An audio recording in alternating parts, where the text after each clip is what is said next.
શિયાળાની અંદર જલ્દીથી દહીં બનાવવા માટે આપણે અહીંયા હું વિડીયો બનાવું છું તમારા માટે.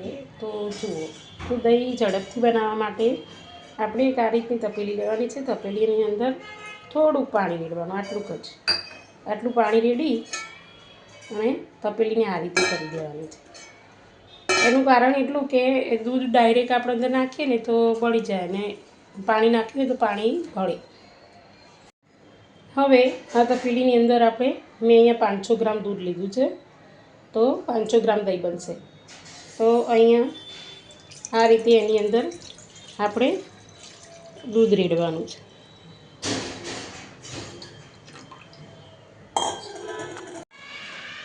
ત્યારબાદ આ તપેલીને આપણે ગેસના સ્ટવ ઉપર મૂકીશું. આપણે ગેસ ચાલુ કરીશું.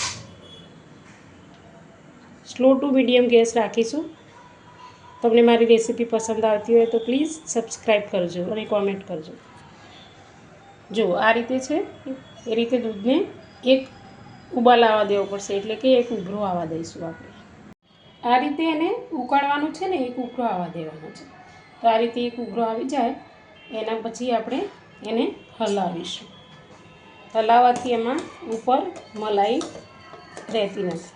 હવે આ રીતે હલાવી અને આવી રીતે ઉકળવા દેવાનું છે. બસ ઉકળી ગયું. હવે સ્ટવ બંધ કરી દઈશું આપણે અને એને થોડીવાર માટે ઠંડુ થવા, નવશેકું થવા માટે મૂકી દઈશું. તો નવશેકું થાય ત્યાં સુધી તમે કોમેન્ટ કરજો. અહીંયા આપણે જોઈએ તો આપણું દૂધ એકદમ નવશેકું થઈ ગયું છે. જુઓ, હવે આપણે એની અંદર થોડું દહીં નાખીશું. વાડકીની અંદર મેં અહીંયા દહીં પહેલેથી કાઢી રાખ્યું છે. તો અહીંયા નવશેકું જે દૂધ છે એને આપણે આ દહીંના વાડકીની અંદર રેડીશું. આ રીતે બસ એક ચમચો રેડી અને સરખું એને મિક્સ કરી દઈશું. આ રીતે દહીં અને દૂધ એકદમ ભળી જાય એવી રીતે એને મિક્સ કરી દઈશું. આ રીતે બસ આવું બની જાય પંચામૃત જેવું.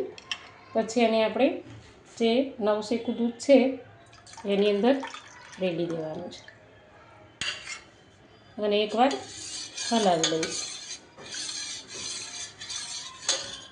આ રીતે એક બીજી વાડકી લેવાની છે અને આ મિલ્ક પાવડર છે નેસ્લેનો, એ 10 રૂપિયાનું પેકેટ મળે છે.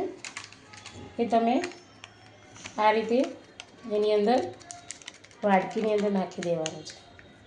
બધો પાવડર આ રીતે પાવડર અંદર નાખ્યા પછી આપણે જે નવશેકું જે દૂધ કરેલું હતું એમાંથી પાછું એક ચમચો દૂધ લઈ અને એ પાવડરમાં આપણે મિક્સ કરીશું. સેમ દહીંમાં જે પ્રોસેસ કરી હતી એ રીતે. હવે એને આપણે આ રીતે હલાવી લઈશું.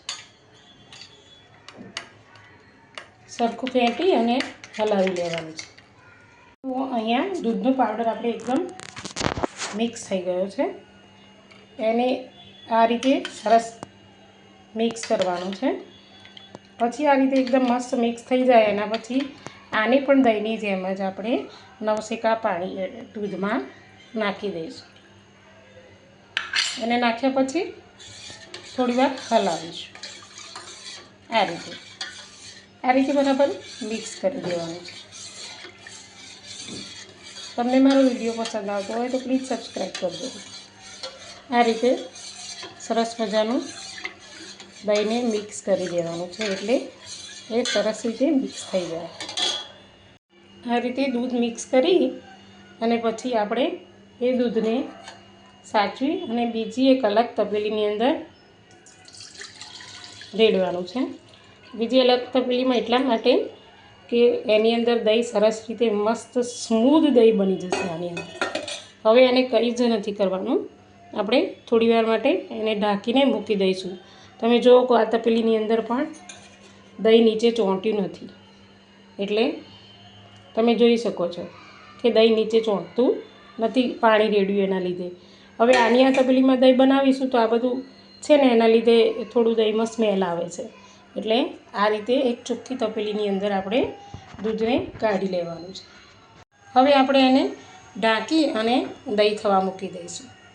અહીંયા જુઓ કે સરસ મજાનું દહીં બની ગયું છે। જો સરસ મજાનું અહીંયા દહીં બની ગયું છે, અંદર પાણી પણ નથી, સરસ આઈસ્ક્રીમ જેવું દહીં બની ગયું છે। શિયાળાની અંદર આવી રીતે દહીં બનાવવા માટે મારી રેસીપીને ફોલો કરજો અને જો મારો વિડીયો પસંદ આવતો હોય તો સબસ્ક્રાઈબ ચોક્કસથી કરજો।